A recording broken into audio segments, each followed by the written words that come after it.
that will be paying more than ever to land highly skilled cybersecurity professionals in order to secure their vulnerable assets from cyber attacks.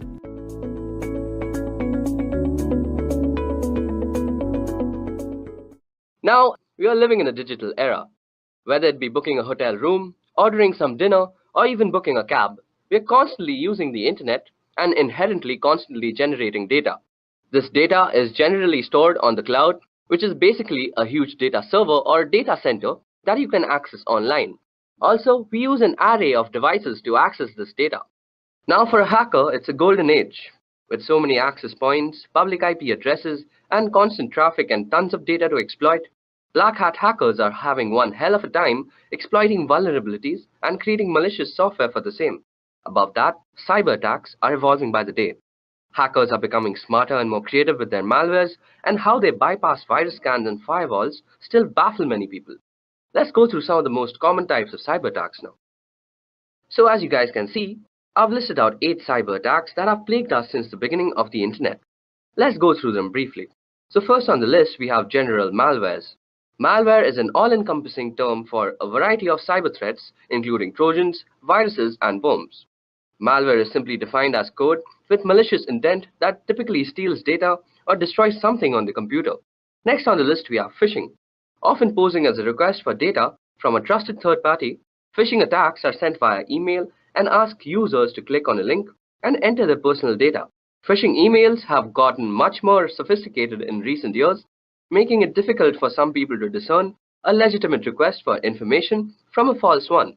Phishing emails often fall into the same category as spam, but are more harmful than just a simple ad. Next on the list we have password attacks. A password attack is exactly what it sounds like. A third party trying to gain access to your system by cracking a user's password. Next up is DDoS, which stands for Distributed Denial of Service. A DOS attack focuses on disrupting the service of a network. Attackers send high volumes of data or traffic through the network that is making a lot of connection requests, until the network becomes overloaded and can no longer function. Next up, we have man-in-the-middle attacks. By impersonating the endpoint in an online information exchange, that is the connection from your smartphone to a website, the MITM attacks can obtain information from the end users and entity he or she is communicating with. For example, if you're banking online, the man in the middle would communicate with you by impersonating your bank and communicate with the bank by impersonating you. The man in the middle would then receive all the information transferred between both parties, which could include sensitive data such as bank accounts and personal information. Next up, we have drive-by downloads. Through malware on a legitimate website, a program is downloaded to a user's system just by visiting the site. It doesn't require any type of action by the user to download it actually. Next up, we have maladvertising, which is a way to compromise your computer with malicious code that is downloaded to your system when you click on an affected ad. Lastly, we have rogue softwares, which are basically malwares that are masquerading as legitimate and necessary security software that will keep your system safe. So as you guys can see now, the internet sure isn't a safe place as we might think it is. This not only applies for us as individuals, but also large organizations. There have been multiple cyber breaches in the past that has compromised the privacy and confidentiality of our data.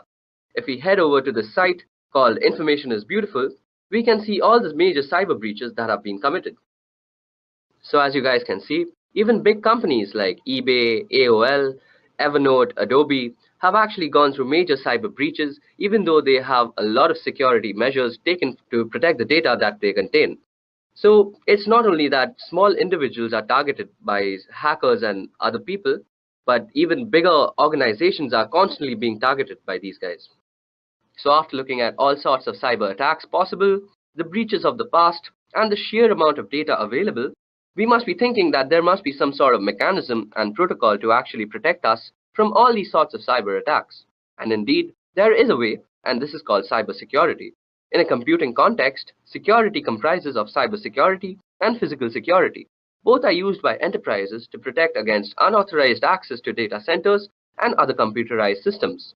Information security, which is designed to maintain the confidentiality, integrity, and availability of data, is a subset of cybersecurity. The use of cybersecurity can help prevent against cyber attacks, data breaches, identity theft, and can aid in risk management. So, when an organization has a strong sense of network security and an effective incident response plan, it is better able to prevent and mitigate these attacks. For example, end-user protection defends information and guards against loss of theft, while also scanning computers for malicious code. Now, when talking about cybersecurity, there are three main activities that we are trying to protect ourselves against, and they are unauthorized modification, unauthorized deletion, and unauthorized access. These three terms are very synonymous to the very commonly known CIA triad, which stands for confidentiality, integrity, and availability. The CIA triad is also commonly referred to as the three pillars of security, and most security policies of bigger organizations and even smaller companies are based on these three principles. So let's go through them one by one. So first on the list, we have confidentiality. Confidentiality is roughly equivalent to privacy. Measures undertaken to ensure confidentiality are designed to prevent sensitive information from reaching the wrong people, while making sure that the right people can in fact get it. Access must be restricted to those authorized to view the data in question. It is common as well for data to be categorized according to the amount and type of damage that could be done should it fall into unintended hands. More or less, stringent measures can then be implemented across to those categories. Sometimes safeguarding data confidentiality may involve special training for those privy to such documents. Such training would typically include security risks that could threaten this information. Training can help familiarize authorized people with risk factors and how to guard against them. Further aspects of training can include strong password and password-related best practices and information about social engineering methods to prevent them from bending data handling rules with good intention and potentially disastrous results. Next on the list, we have integrity. Integrity involves maintaining the consistency, accuracy, and trustworthiness of data over its entire life cycle.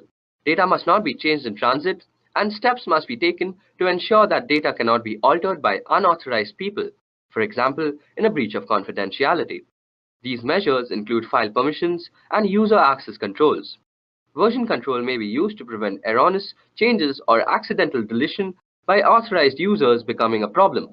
In addition, some means must be in place to detect any changes in data that might occur as a result of non-human caused events, such as electromagnetic pulses or server crash.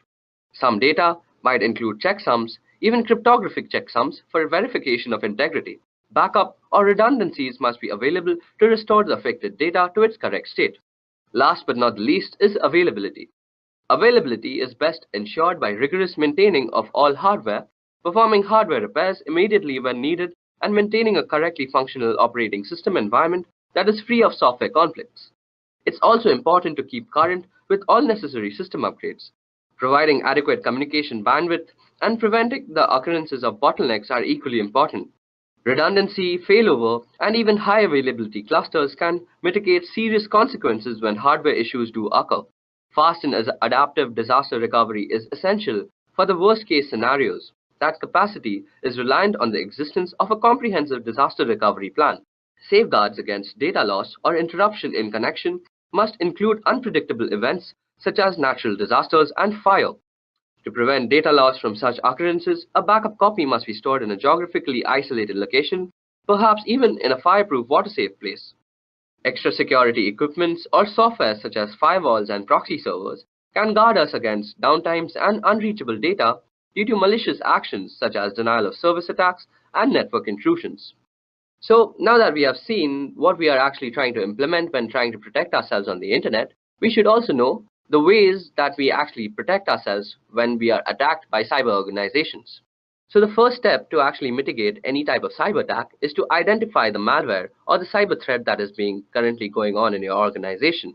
Next, we have to actually analyze and evaluate all the affected parties and the file systems that have been compromised.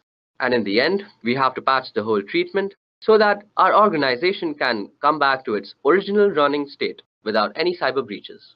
So how is it exactly done? This is mostly done by actually calculating three factors. The first factor is vulnerability, the second factor is threat, and the third is risk. So let me tell you about the three of them a little bit. So first on the list of actual calculations, we have vulnerability. So a vulnerability refers to a known weakness of an asset that can be exploited by one or more attackers. In other words, it is a known issue that allows an attack to be successful. For example, when a team member resigns and you forget to disable their access to external accounts, change logins, or remove their names from the company credit cards, this leaves your business open to both unintentional and intentional threats. However, most vulnerabilities are exploited by automated attackers and not a human typing on the other side of the network. Next, testing for vulnerabilities is critical to ensuring the continued security of your systems by identifying weak points and developing a strategy to respond quickly. Here are some questions that you ask when determining your security vulnerabilities. So you have questions like, is your data backed up and stored in a secure offsite location? Is your data stored in the cloud? If yes, how exactly is it being protected from cloud vulnerabilities? What kind of security do you have to determine who can access, modify, or delete information from within your organization? Next, you could ask questions like, what kind of antivirus protection is in use? What are the license currents? Are the license current? And is it running as often as needed? Also, do you have a data recovery plan in the event of vulnerability being exploited? So these are the normal questions that one asks when actually checking their vulnerability. Next up is threat. A threat refers to a new or newly discovered incident with potential to do harm to a system or your overall organization. There are three main types of threat: natural threats like floods or tornadoes, unintentional threats such as employee mistakenly accessing the wrong information, and intentional threats. There are many examples of intentional threats including spyware, malware, adware companies, or the actions of disgruntled employees. In addition, worms and viruses are categorized as threats because they could potentially cause harm to your organization through exposure to an automated attack, as opposed to one perpetrated by human beings. Although these threats are generally outside of one's control and difficult to identify in advance, it is essential to take appropriate measures to assess threats regularly. Here are some ways to do so. Ensure that your team members are staying informed of current trends in cybersecurity so they can quickly identify new threats. They should subscribe to blogs like Wired and podcasts like the TechGenics Extreme IT that covers these issues, as well as join professional associations so they can benefit from breaking news feeds, conferences, and webinars. You should also perform regular threat assessment to determine the best approaches to protecting a system against a specific threat, along with assessing different types of threat. In addition, penetration testing involves modeling real-world threats in order to discover vulnerabilities. Next on the list, we have risk. So risk refers to the potential for loss or damage when a threat exploits a vulnerability. Examples of risks include financial losses as a result of business disruption, loss of privacy, reputational damage, legal implications, and can even include loss of life. Risk can also be defined as follows, which is basically threat multiplied by the vulnerability. You can reduce the potential for risk by creating and implementing a risk management plan, and here are the key aspects to consider when developing your risk management strategy. Firstly, we need to assess risk and determine needs. When it comes to designing and implementing a risk assessment framework, it is critical to prioritize the most important breaches that need to be addressed. Although frequency may differ in each organization, this level of assessment must be done on a regular, recurring basis. Next, we also have to include a total stakeholder perspective. Stakeholders include the business owners as well as employees, customers, and even vendors. All of these players have the potential to negatively impact the organization, but at the same time they can be assets in helping to mitigate risk. So as we see, risk management is the key to cybersecurity. So now let us go through a scenario to actually understand how cybersecurity actually defends an organization against very manipulative cybercrime. So cybercrime, as we all know, is a global problem that's been dominating the news cycle. It poses a threat to individual security and an even bigger threat to large international companies, banks, and government. Today's organized cybercrime far outshadows lone hackers of the past, and now large organized crime rings function like startups and often employ highly trained developers who are constantly innovating new online attacks. Most companies have preventative security software to stop these types of attacks, but no matter how secure we are, cybercrime is going to happen. So meet Bob. He is the Chief Security Officer for a company that makes a mobile app to help customers track and manage their finances. So security is a top priority. So Bob's company has an activity response platform in place that automates the entire cybersecurity process. The ARP software integrates all the security and IT software needed to keep a large company like Bob's secured into a single dashboard and acts as a hub for the people, processes, and technology needed to respond to and contain cyber attacks. Let's see how this platform works in the case of a security breach. While Bob is out on a business trip, Irregular activity occurs on his account as a user behavior analytics engine that monitors account activity, recognizes suspicious behavior involving late night logins and unusual amounts of data being downloaded. This piece of software is the first signal that something is wrong. An alert is sent to the next piece of software in the chain, which is the Security Information and Event Management System. Now, the ARP can orchestrate a chain of events that ultimately prevents the company from encountering a serious security disaster. The ARP connects to a user directory software that Bob's company uses, which immediately recognizes the user accounts belong to an executive who is out on a business trip, and then proceeds to lock his account. The ARP sends the incident IP address to a threat intelligence software which identifies the address as a suspected malware server. As each piece of security software runs, the findings are recorded in the ARP's incident, which is already busy creating a set of instructions called a playbook for a security analyst to follow. The analyst then locks Bob's accounts and changes his passwords. This time, the software has determined the attempted attack came from a well-known cybercrime organization using stolen credentials. Bob's credentials were stolen when the hacker found a vulnerability in his company's firewall software and used it to upload a malware-infected file. Now that we know how the attack happened, the analyst uses the ARP and identifies and patches all the things. The ARP uses information from Endpoint Tool to determine which machines need to be patched, recommends how to patch them, and then allows the analyst to push the patches to all the computers and mobile devices instantly. Meanwhile, Bob has to alert the legal departments of the breach, and the ARP instantly notifies the correct person of the situation and the status of the incident after the attack is contained. And Bob's account is secured. The analyst then communicates which data may have been stolen or compromised during the incident. He identifies which geographies, jurisdictions, and regulatory agencies cover the users and information affected by the attack.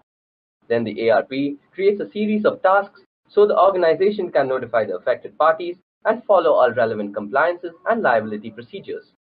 In the past, a security breach this large would have required Bob's company to involve several agencies and third parties to solve the problem, a process that could have taken months or longer.